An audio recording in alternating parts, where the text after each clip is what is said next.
Sakaling ito, may nakatirang binata na nangangalang Ace.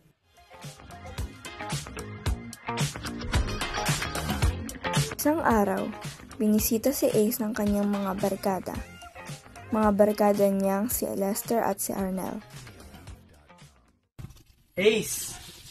Tara, tambay tayo sa ilog. Sige, tara. Magpalit lang ako ng damit. Wag na, akin na yan. Oo nga.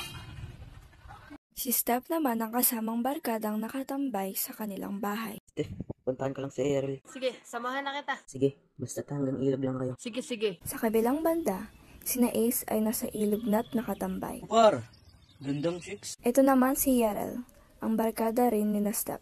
Ay, ganda. Sino ka? Lumayo ka nga sa akin. Nakita ito ni Jan. Tumakbo si Jan para sabihin ito kay Steph. Steph, pinagsasamantalan si Errol ng isang tambay doon. Ano kalabanin natin? Asa na mga yan? Ang dalawang grupo Uy, magsigitigil kayo. Ano ba? Steph, tama na yan. Pagsabihan yung barkada niyo, baka mabar namin kayo. na di inaakala magkakilala pala si Jan at Ace. Ace, kasama ka? Oo. Hindi naman tumawi sa awayan kung hindi pinasasamantalan yung kaibigan mong kaibigan namin. Tsaka Steph, magbatiin na nga kayo. Ace, pagkatapos suntukin na ng kaibigan natin? Ba't naman kami may pagbati dyan sa sigan yung kaibigan? John, ba't mo sila pinagbabate? Para masaya, barkada na natin sila.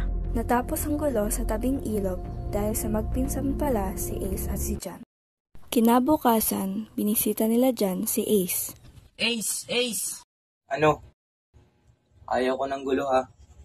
Hindi naman kami manggugulo. Tara, sama ka sa ilog. Meron lang tayong gagawin. Salamat kay Jan sapagkat pati na ang dalawang grupo. Kaya naman, masaya na silang magkakasama at nagkukwentuhan sa tabing ilog. Diyan nagtatapos ang kwentong Uy, gangster!